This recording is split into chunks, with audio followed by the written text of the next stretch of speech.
اعوذ باللہ من الشیطان اللعین الرجیم بسم اللہ الرحمن الرحیم لا حول ولا قوة الا باللہ العلی العظیم الہی انطقنی بالہدی والہمنی التقوی۔ السلام علیکم ورحمۃ اللہ وبرکاتہ۔ 11ویں سپارے کے خلاصے اور 11ویں دن کی دعا کے ساتھ آپ کی خدمت میں حاضر ہیں۔ مؤسسہ مشکات کی طرف سے ہم نے یہ دعاؤں کا جو سلسلہ شروع کیا ہے، انشاءاللہ اللہ سے یہ امید ہے کہ اللہ ہمیں اس قابل بنائے اور توفیق دے کہ اس سلسلے کو آخر رمضان تک جاری رکھ سکیں۔ الحمدللہ 10 دن اس کے گزر گئے، آج 11واں دن ہے۔ سپاروں میں جو خلاصے کے اندر مطالب ہیں ان کی تعداد مسلسل جو ہے وہ زیادہ ہوتی جا رہی ہے اور اسی بنیاد پہ ہمارے لیکچر کا ٹائم مسلسل بڑھ رہا ہے۔ اس لیے ہماری کوشش یہ ہے کہ ہم جو آڈیو لیکچر جو ہے اس کو جو ہے سارا کا سارا اس طرح سے بیان نہ کریں جو لکھ کر آپ کو بھیج رہے ہیں، تو اس میں سے کچھ امپورٹنٹ چیزیں ہیں، بلٹس، ان میں سے بھی اور خلاصے کا بھی خلاصہ کر کے ایک سینٹرل آئیڈیا آپ کو بیان کریں، اور اس کے ساتھ ساتھ دعا بھی ہماری جو ہے اس میں کور ہو جائے، یا کوئی اور مسئلہ اس دن کے حوالے سے ہے تو ہم بیان کر دیں۔ اس پارے کے اندر دو حصے ہیں، ایک سورہ توبہ کا بقیہ حصہ ہے اور ایک سورہ یونس جو ہے وہ مکمل اس کے اندر آئی ہے۔ سورہ توبہ کے جو باقی بچا ہوا جو حصہ ہے اس میں 3 باتیں بیان کی گئی ہیں، منافقین کی مذمت، شہداء کی صفات کیا ہیں جو حقیقی شہداء ہیں، اور پھر سابقون الاولون سے جو ہے وہ اللہ کی رضاعت کا اعلان اس میں کیا گیا ہے۔ پھر غزوہ تبوک میں شرکت نہ کرنے والے 3 اصحاب کے بارے میں کہ انہوں نے کیا عذر پیش کیا، اور پھر آیات جو نازل ہوئیں، پھر مومنین اور صادقین کے ساتھ مومن کو صادقین کے ساتھ کونوا مع صادقین، ان کو حکم دیا گیا اس بارے میں۔ یہ باتیں اس میں بیان ہوئی ہیں۔ منافقین کی مذمت میں نے اس میں شروع میں کہہ دیا کہ 3 باتیں 5 باتیں ہیں بقیہ حصے کے اندر۔ منافقین کی مذمت میں اللہ تعالیٰ نے فرمایا کہ غزوہ تبوک میں جو ہے وہ کچھ لوگوں نے شرکت نہیں کی اور جھوٹے اعذار کہتے ہیں عذر پیش کرنے کو، جھوٹے عذر پیش کیے، اور نبی کو یہ خبر جو ہے وہ مل گئی، اللہ کی طرف سے بتا دیا گیا، اور پھر منافقین نے جو ہے وہ مسجد ضرار بنائی۔ آپ کو معلوم ہوگا مسجد ضرار وہ مسجد تھی، منافقین نے بنائی، اور رسول خدا نے حکم دے دیا تھا کہ اس مسجد کو گرا دیا جائے یا جلا دیا جائے۔ جب بھی منافقت سے کوئی چیز تعمیر ہو، چاہے وہ اسلام کے نام پر، چاہے وہ اسلام کی تعلیمات دینے کے لیے کیوں نہ ہو، منافقت سے بنائی ہوئی چیز رسول کی نگاہ میں جلانے اور گرانے کے قابل ہوتی ہے۔ اس لیے اللہ سے امید ہے کہ اللہ ہم سب کو، جو ایسے لوگوں کو جو مختلف سینٹرز چلا رہے ہیں، مختلف گاؤں میں ٹرسٹیز ہیں، وہ اپنی چودراہٹ کو ذرا ختم کر کے، منافقت کو ختم کر کے، دین کی خاطر، اسلام کی خاطر علماء کو ایک پرومیننٹ اس میں حیثیت دے کر جو ہے وہ اس سینٹر کو قربتاً اللہ چلائیں۔ ٹھیک ہے، اللہ نے ان کو اگر انتخاب کیا ہے، ٹرسٹ کی ذمہ داری دی ہے، تو وہ علماء سے مشورے کے ساتھ، علماء کا احترام کرتے ہوئے ان ٹرسٹس کو چلائیں، ان کے اندر خدا اور اس کے بتائے ہوئے دین کی پیروی کریں۔ ہمارے یہاں ایک بہت برا ٹرینڈ ہے جو کچھ جگہوں پہ تو ختم ہو گیا ہے، لیکن ابھی بھی اکثر جگہوں پہ، چاہے وہ پاکستان ہو، چاہے وہ ہندوستان ہو، چاہے وہ امریکہ ہو، چاہے دنیا کے دوسرے ممالک ہوں، جو ٹرسٹیز ہوتے ہیں وہ اپنے آپ کو نعوذ باللہ پتہ نہیں کیا سمجھتے ہیں۔ اکثر جگہوں کی بات کر رہا ہوں، اور اس میں بھی سب شامل نہیں ہوتے، 1-2 ہوتے ہیں۔ وہ سمجھتے ہیں کہ جو مولوی ہے اس کو یہ ہائر کر رہے ہیں، وہ ان کا نعوذ باللہ غلام ہے، جو حکم دیا جائے گا وہ کرے، جو حکم جس سے منع کر دیا جائے وہ نہ کرے۔ تو اس طرح کی باتیں جو ہیں وہ ان سے پرہیز کرنا چاہیے۔ عالم اگر عالم سمجھ کے بلایا ہے تو اگر عالم سمجھتے ہیں تو پھر عالم کی بات مانیں، کیونکہ مذہبی جگہ پر عالم ہی کی جسے کہتے ہیں سپرمیسی ہونی چاہیے، اور وہ دینی احکام ہے، مینجمنٹ آپ سنبھالیں، دینی احکام ہے وہ سنبھالیں۔ تو بہرحال تو رسول خدا نے، انہوں نے اپنی مینجمنٹ میں شروع کیا اور رسول خدا کو اس میں عمل دخل نہیں دیا، تو رسول خدا نے حکم دیا کہ اس مسجد کو جلا دیا جائے۔ حقیقی شہداء کی 9 صفات بیان کی ہیں، وہ ساری 9 صفات آپ اس میں پڑھ لیے گا کیا کیا بیان کی ہیں۔ پھر سابقون الاولون سے اللہ نے رضاعت کا اعلان کیا ہے۔ پھر یہاں پہ وہ مصداقات بیان کیے گئے ہیں اس کے اندر کہ سابقون الاولون کے مصداق حضرت موسیٰ کے لیے یوشع بن نون تھے جو ان کے وصی تھے، حضرت عیسیٰ کے لیے صاحب یاسین، اور رسول خدا صلی اللہ علیہ وآلہ وسلم کے حضرت علی علیہ السلام تھے۔ یہ مصداقات بھی کچھ یہاں پہ بیان کیے گئے ہیں۔ غزوہ تبوک میں شرکت کرنے والے 3 اصحاب جو ہیں ان کے بارے میں ہے کہ انہوں نے جنگ کی خلاف ورزی کی اور ان کے خلاف 50 دن کا بائیکاٹ ہوا، لیکن جب ان کی توبہ انہوں نے کی تو اللہ نے توبہ قبول کر لی۔ تو یہ ایک چیز بتا رہی ہے کہ دیکھیں انسان سے غلطی ہو جاتی ہے، کچھ ہوتے ہیں منافقین، کچھ ہوتے ہیں نہیں ایکسکیوزز رکھتے ہیں لیکن پھر اس کے بعد مان جاتے ہیں اپنی بات پہ، اللہ کے سامنے پافشاری نہیں دکھاتے، اللہ کے سامنے توبہ کر لیتے ہیں۔ ابھی حضرت یونس کا قصہ بھی آئے گا، اس میں بھی یہی ہے کہ ابھی آگے بیان کروں گا کہ جو پافشاری نہ کرے جرم کرنے کے بعد اور نادم ہو جائے تو اللہ اس کی توبہ قبول کر لیتا ہے، تو وہی کے ذریعے ان کی توبہ قبول کر لی گئی، اس کا ذکر یہاں پہ کیا گیا ہے۔ پھر اس کے بعد حضرت یونس علیہ السلام کی جو 4 باتیں بیان کی گئی ہیں وہ آپ اس میں پڑھ لیے گا، ٹھیک ہے۔ ایک صرف بتانا یہ چاہ رہا ہوں کہ حضرت نوح کے بارے میں جو تھا کہ آپ نے اپنی قوم کی جب نافرمانی دیکھی اور اپنی قوم کو جسے کہتے ہیں کہ دیکھا کہ وہ بات نہیں مان رہی، تو آپ ناراض ہو کے قوم سے نکلے گئے، اللہ تو ان پہ اپنا عذاب نازل کر دیتے۔ اللہ تعالیٰ کو شاید حضرت نوح کی یہ بات ترک اولا میں سے یہ شمار ہوا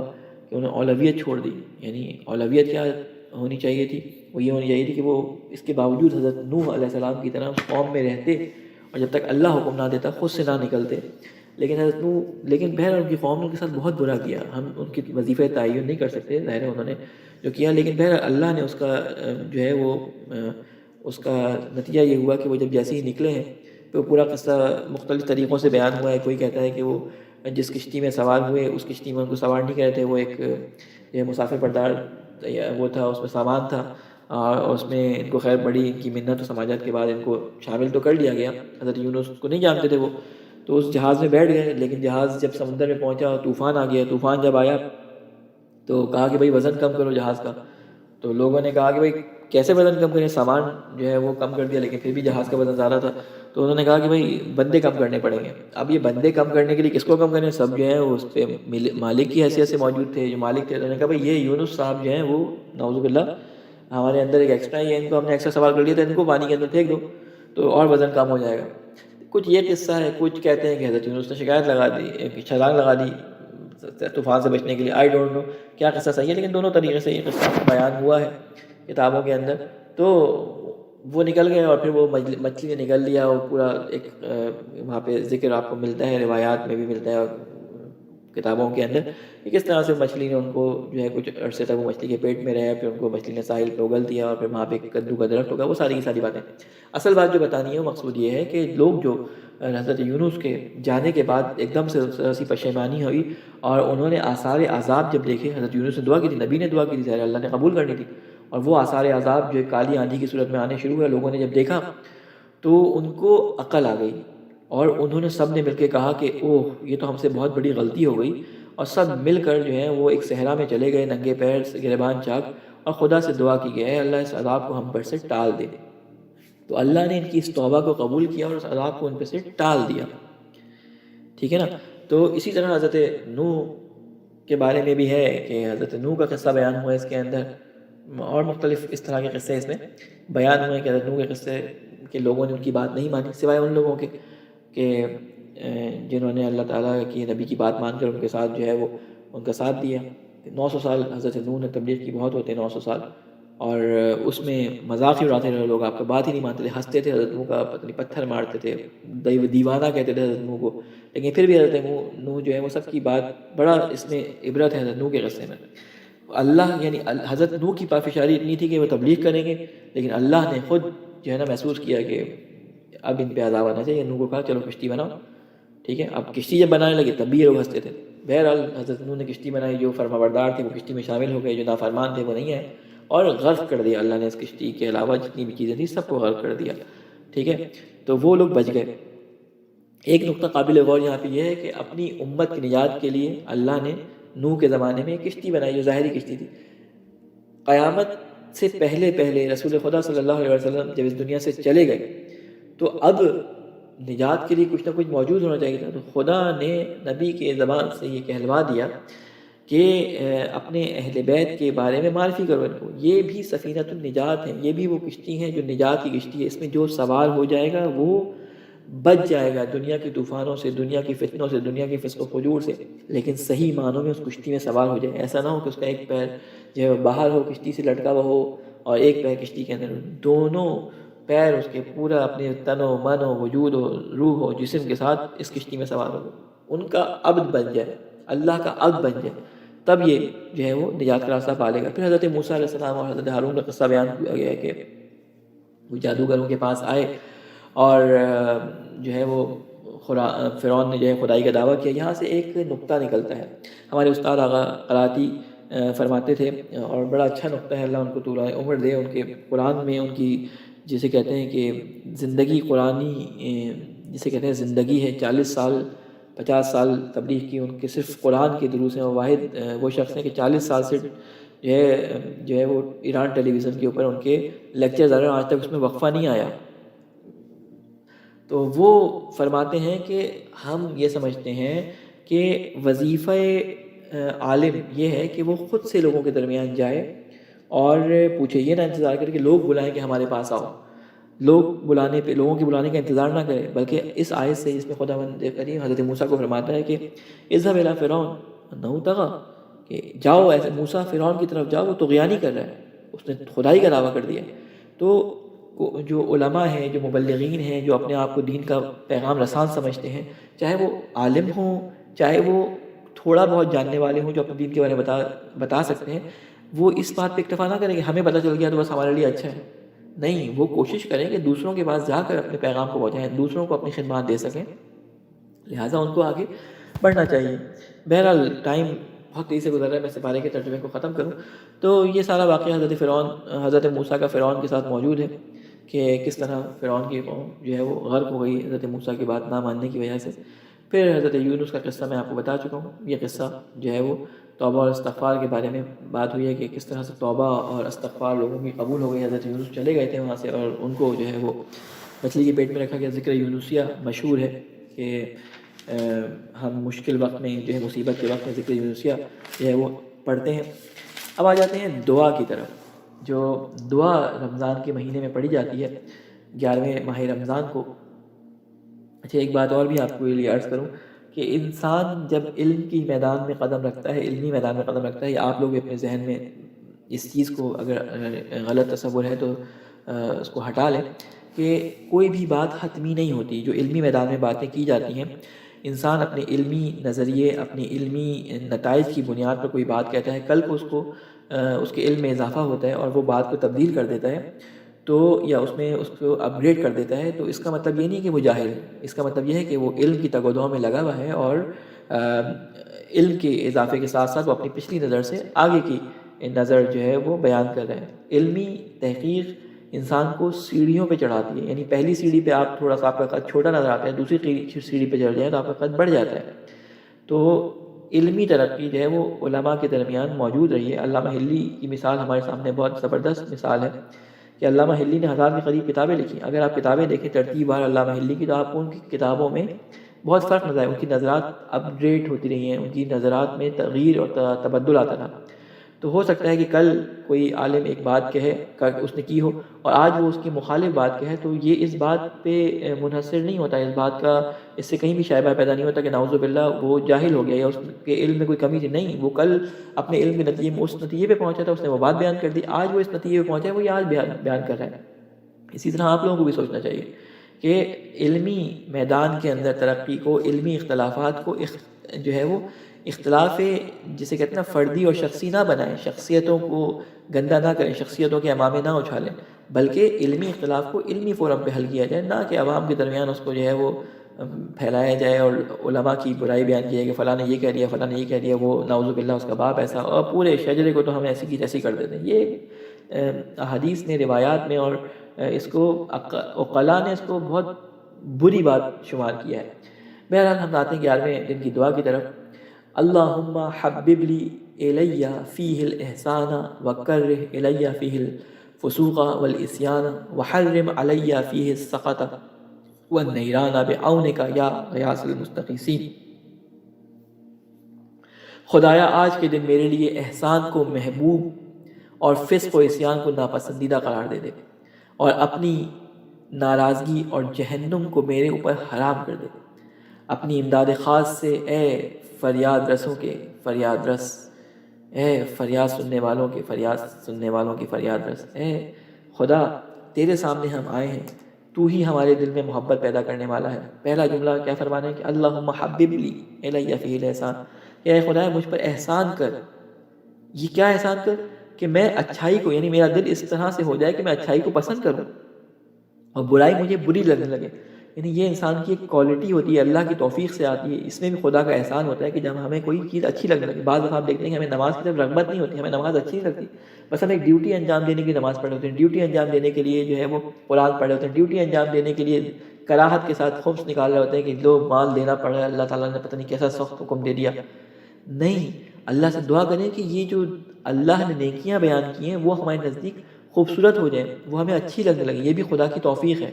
کراہت کے ساتھ نکالنی تو ہے، کراہت کے ساتھ نہ نکالیں، خوشی سے نکالیں. تو یہ اللہ سے اس کی دعا مانگنی چاہیے. اور بری چیزیں جو ہمیں بری لگنے لگیں، ہمیں کراہت ہو جائے، ہمیں ان سے جو ہے نفرت آنے لگے، ہمیں ان کے قریب جانے کی رغبت ہی پیدا نہ ہو. خیر وہ آئمہ علیہ السلام کے جسے کہتے ہیں کہ ایک گفتگو آتی ہے کہ آئمہ علیہ السلام گناہ کر سکتے ہیں یا نہیں کر سکتے، وہاں پہ اس گفتگو کو ہم انشاءاللہ ڈسکس کریں گے. علماء نے اس کو ڈسکس کیا ہے، کبھی موقع آیا تو کسی دعا کے ذیل میں ہم اس کو ڈسکس کریں گے. لیکن بہرحال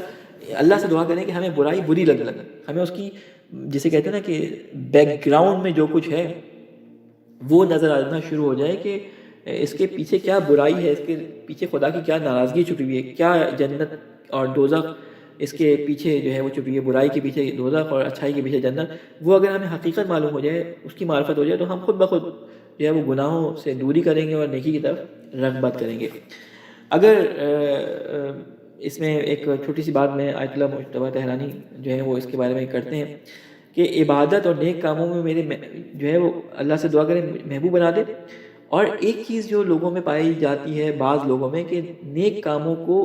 بعض نیک کاموں کو اعلانیہ کرنے کا حکم ہے، لیکن اعلانیہ کرنے سے مراد یہ کہ لوگوں میں تشویق پیدا ہو، نہ کہ ریاکاری ہو جائے. ٹھیک ہے، بعض لوگ جو ہیں تختیاں لگواتے ہیں نام کی، ہمارے مرحوم کے نام کی تختی لگاتے ہیں. بھائی آپ نے اللہ کی خاطر کام کیا ہے. یہ تختیاں لگوانے سے فرشتے کو کوئی وہ نہیں ہو گیا، اگر نام کی تختی نہیں لگے گی تو فرشتے کو پتہ نہیں چلے گا بھائی کس کے نام کی تختی ہے. نہیں، آپ نے اپنی نیت سے جو ہے وہ اس ثواب کو گین کرنا ہے، نہ کہ نام لگوانے سے اور وہ کرنے سے. آپ لکھ دیں وہاں پہ سورہ فاتحہ تمام مومنین مومنات. آپ ہدیہ کر کے کیوں نہیں لکھوا دیں کہ تمام مومنین کے لیے دعا کی جائے؟ ضروری ہے کہ ہم اپنے باپ کے، اپنے ماں کے، اپنے بھائی کے، اپنے چچا کے نام کی تختی لگوائیں. تختی لگوانے سے کیا ہوا؟ یہ اپنے نام کی تختی لگا دیں گے یہ فلاں صاحب نے یہ مسجد ڈونیٹ کی ہے. تختیاں لگوانا اللہ کے نزدیک اعمال کو ضائع کر دیتا ہے. ابھی آیات آئیں گی، ٹائم نہیں ہے میں اس کے سامنے بیان کروں. تو اس چیز سے پرہیز کریں کہ اعلانیہ جو ہے نا وہ چیزوں کو نہ کریں. اور ایک چیز کہ بہتر ہے کہ لوگوں میں انفاق کریں. اور انفاق کے لیے آیت اللہ الجردی کے بارے میں ملتا ہے کہ وہ کہتے تھے کہ اگر خاندان میں ضرورت مند محسوس ہو تو بغیر ظاہر کیے اس کی پہلے مدد کریں. اور وہ کہتے تھے کہ اگر تم فطرہ دیتے ہو اور تمہارے شہر کے اندر غریب لوگ موجود ہیں جو مستحقین موجود ہیں تو تمہارے لیے جائز نہیں ہے کہ فطرے کو دوسرے شہر میں بھجواؤ. بہرحال اس کے اندر بہت ساری چیزیں احسان کی اقسام علماء نے بیان کی ہیں کہ احسان دو قسم کا ہوتا ہے. ایک وہ احسان جو خدا کے لیے کیا جائے، خدا کی رضاعت کے لیے کیا جائے، ٹھیک ہے، بغیر منت و سماجت کے. اور ایک احسان وہ ہوتا ہے کہ جو دکھانے کے لیے، لوگوں کو ریاکاری کے لیے کیا جاتا ہے. تو دونوں کے بارے میں آیات موجود ہیں کہ انفقوا فی سبیل اللہ ولا تلقوا بایدیکم الی التہلکۃ واحسنوا ان اللہ یحب المحسنین، کہ انفاق کرو اللہ کی راہ میں لیکن اپنے ہاتھوں سے ہلاکت میں نہ ڈالو، اپنے ہاتھوں سے اپنے کو آپ کو ہلاکت میں نہ ڈالو.